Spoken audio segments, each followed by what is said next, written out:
আসসালামু আলাইকুম ওরহমতুল্লাহি ওবরাকাতুহু। সম্মানিত দর্শক মণ্ডলী, আজকে আপনাদের সামনে আমি খুবই গুরুত্বপূর্ণ একটি ভিডিও নিয়ে উপস্থিত হয়েছি। ইনশাআল্লাহ এই ভিডিওটি আপনাদের অত্যন্ত উপকারে আসবে। ভিডিওটি হচ্ছে দুজন ব্যক্তির মধ্যে মহব্বত সৃষ্টি করার খুবই কার্যকরী পরীক্ষিত একটি কোরআনী আমল।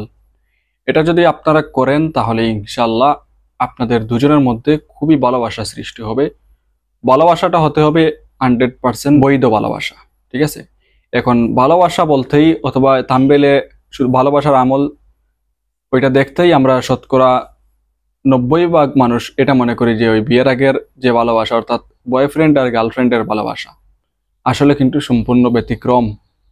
স্বামী স্ত্রীর মধ্যেও ভালোবাসা হতে পারে। এখন উল্লেখ না করলে আমরা মনে করি ওইটা শুধু বয়ফ্রেন্ড আর গার্লফ্রেন্ডের ভালোবাসা, এরকম কোনো কিছু নয়। ওটা বুঝতে হবে।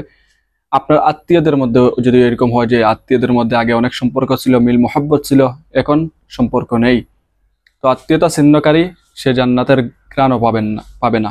তো এখন আপনি চাইতেছেন আত্মীয়তার সম্পর্ক বজায় রাখার জন্য, কিন্তু তারা সম্পর্ক রাখতে চাইতেছে না। ওইরকম অবস্থায় আপনি ভালোবাসার জন্য এই আমল করতে পারেন, এরকম আমল করতে পারেন।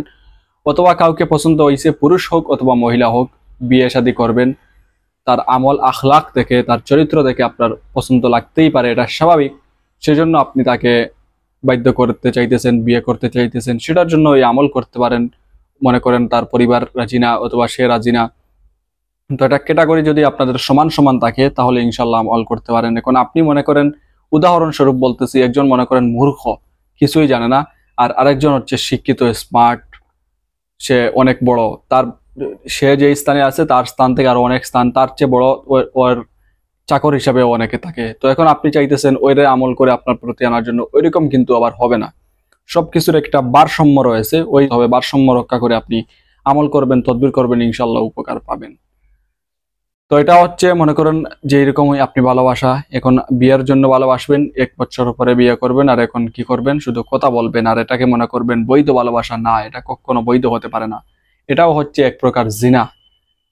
কারণ নবীজি সাল্লাল্লাহু আলাইহি ওয়াসাল্লাম বলেছেন, বেগানা পুরুষ বেগানা মহিলা, যদি কথাবার্তা হয়, কথাবার্তায় তৃপ্তি আসে, আনন্দ লাগে, ওইটা হচ্ছে জিহ্বা দ্বারা কথাবার্তা বলা হবে, জিহ্বার গুনাহ হবে, অর্থাৎ জিহ্বার জিনা হবে।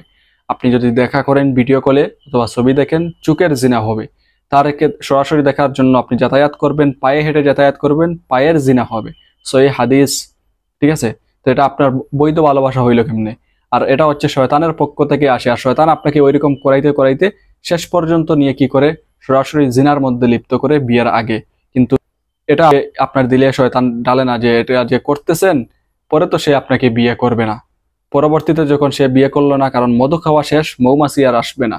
এখন আপনি কি করলেন, কবিরাজ ধরলেন, কবিরাজ বললো তাকে জাদু করা হয়েছে, এই করা হয়েছে, পরিবারের পক্ষ থেকে করা হয়েছে, এই করা হয়েছে, ওইটা করে আপনি ইমানটাও পর্যন্ত হারান। কারণ নবীজি সাল্লাল্লাহু আলাইহি ওয়াসাল্লামের সহিহ হাদিস, যে আপনাকে কেউ জাদু করে নাই, আপনি অযথা সন্দেহ দিন আরেকজনের উপর, অপবাদ তুলে আসেন যে সে জাদু করছে, এই কারণে এটা হয়েছে সেটা হয়েছে, এরকম যদি করেন, আর প্রকৃতপক্ষে জাদুগ্রস্ত না হয় ওই ব্যক্তি, আর আপনার ধারণাটা ভুল হয়, তাহলে আপনার ইমান চলে যাবে।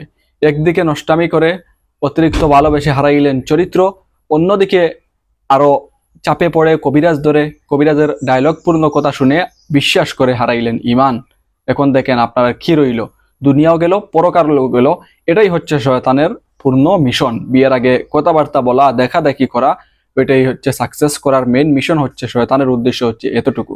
আর না হয় একটা মেয়ে যখন আমাদের কাছে বলে শারীরিক সম্পর্ক হওয়ার এই প্রশ্ন করার পর যখন বলে জি হয়েছে, এটা শোনার পরে নিজের অত্যন্ত কষ্ট লাগে, যা বলে বোঝার মতো নয়।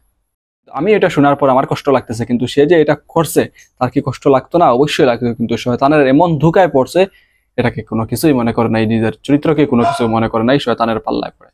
তো যাই হোক, আল্লাহ তাআলা আমাদের ওইরকম নাফাকি ভালোবাসা থেকে বেঁচে থাকার তৌফিক দান করুন। আর অবশ্যই বৈধ পন্থার জন্য, কোনো ভালোবাসার জন্য, স্বামী স্ত্রীর ভালোবাসার জন্য, সন্তানাদির জন্য, আত্মীয় স্বজনের জন্য, পাড়া প্রতিবেশীর জন্য, এক কথায় সম্পূর্ণ বৈধ পন্থায়, যেই ভালোবাসার মধ্যে বিন্দু পরিমাণ গুনাহের কোনো আলামত থাকবে না, ওই রকম ভালোবাসা পাওয়ার জন্য আজকের এই কোরআনী আমলটি আপনারা করতে পারেন। ইনশাআল্লাহ অত্যন্ত উপকৃত হবেন। তো আসুন এখন জেনে নেই কি করতে হবে। মহব্বত সৃষ্টির আমল। কোরআন মজিদের নিম্নের আয়াতটি মেশক জাফরান দ্বারা লিখে তিনটি কাগজে লিখে দৌত করে কাউকে পান করালে তার মধ্যে মহব্বত সৃষ্টি হইবে। তাবিজটির নিচে বঞ্চিত ব্যক্তির নাম ও তাহার মাতার নাম লিখতে হইবে। তো এটা দূর থেকেও করা যাবে, আমি বলতেছি। তো শুরুতে যেটা জানতে হবে সেটা হচ্ছে যে আয়াত দুটি আপনাদের সামনে বলবো। আয়াত দুটি হচ্ছে ওয়া ইন্নাহু আলা যালিকা লাশাহিদ ওয়া ইন্নাহু লিহুব্বিল খায়রি লাশাদীদ। এই যে দুটি আয়াত, এইগুলো আপনারা লিখবেন একটি কাগজে, এরকম 3টি কাগজের উপর 3বার লিখবেন আয়াত। জাফরান কালি দিয়ে লিখতে হবে, অন্য কালি দিয়ে লিখলে হবে কিনা আমার জানা না, যেহেতু কিতাবে যেরকম আছে সেরকম তো আপনি আমল। জাফরান কালি দিয়ে লিখবেন। জাফরান যে কোনো নিকটস্থ কোনো দোকানে যেখানে তাবিজের সামানা পাওয়া যায় ওখানে সার্চ করলে আপনি পাবেন জাফরান কালি। ওইখান থেকে আপনি জাফরান কালি এনে ওই দুইটি আয়াত আপনি 3টা কাগজের উপর লিখবেন। নর্মাল কাগজ হলেই হবে, সমস্যা নাই। কাগজের উপর আপনি 3বার লিখবেন। তারপর ওইটা পানিতে ভিজিয়ে ওই পানি তাকে পান করাইবেন যদি সম্ভব হয়। দূরে না থাকে তাইলে ওই পানি তাকে পান করাইবেন। এতে ওই জাফরান কালি যে সবকিছু ওই পানিতে হবে ওইরকম না। আপনি লেখার পর পানিতে ভিজানোর পর দেখবেন কাগজে সব রয়ে গেছে, তাতে সমস্যা নাই। আপনি 5 মিনিট ওই 3টি কাগজে কিন্তু একই লেখা, ঠিক আছে, একই লেখা। নিচে তার মায়ের নাম দিবেন, আর যে দুজনে করবেন দুজনের নাম, দুজনের মায়ের নাম দিবেন। প্রথমে একজনের নাম, তার মায়ের নাম, এরপরে আরেকজনের নাম, তার মায়ের নাম। যে কোনো একজনের নাম আগে পিছিয়ে দিতে পারেন, সমস্যা নাই।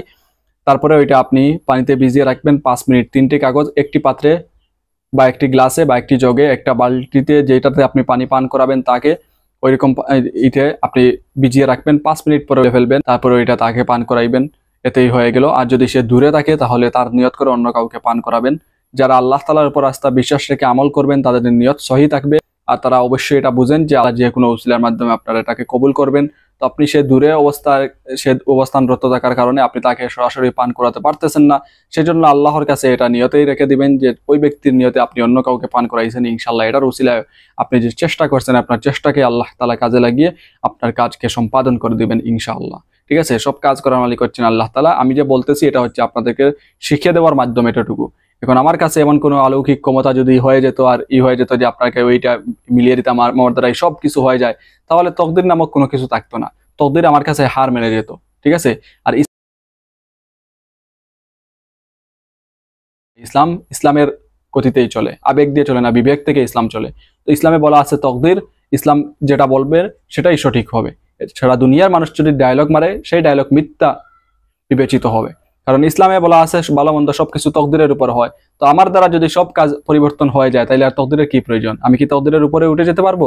পারবো না। এটা আপনারা মানবেন, কিন্তু ওই সব সময় মানতে পারেন না, কারণ শয়তানের ধোঁকায় পড়ে যান। শয়তান অনেক সময় অনেক রকম পেঁচিয়ে গুছিয়ে নেয়, সেজন্য ওইগুলো মানতে পারেন না। তো যাই হোক, এক কথায় নিকটস্থ মানুষ থাকলে তাকে আপনি পান করাতে পারেন, আর যদি সে দূরে থাকে অন্য কাউকে তার নিয়তে আপনি পান করাবেন, ইনশাল্লাহ উপকার পাবেন। এটা একদিন আমল করলেই ফল পেয়ে যাবেন ইনশাল্লাহ, বারবার এই আমল করতে হবে না। ঠিক আছে, কোরআনী আমল অবশ্যই বারবার বলতেছি, বৈধ পন্থার জন্য আমল করবেন, অবৈধ পন্থার জন্য আমল করবেন, অত্যন্ত ক্ষতিগ্রস্ত হতে পারেন। ঠিক আছে, তো যাই হোক, আজকের আমল এই পর্যন্ত। আশা করি এই আমলটি আপনাদের অত্যন্ত উপকারে আসবে। পরবর্তী আমল দেখার আমন্ত্রণ জানিয়ে আজকের মতো এখানে সমাপ্ত করলাম। সবাই ভালো থাকুন, সুস্থ থাকুন। আসসালামু আলাইকুম ওয়া রাহমাতুল্লাহি ওয়া বারাকাতুহু।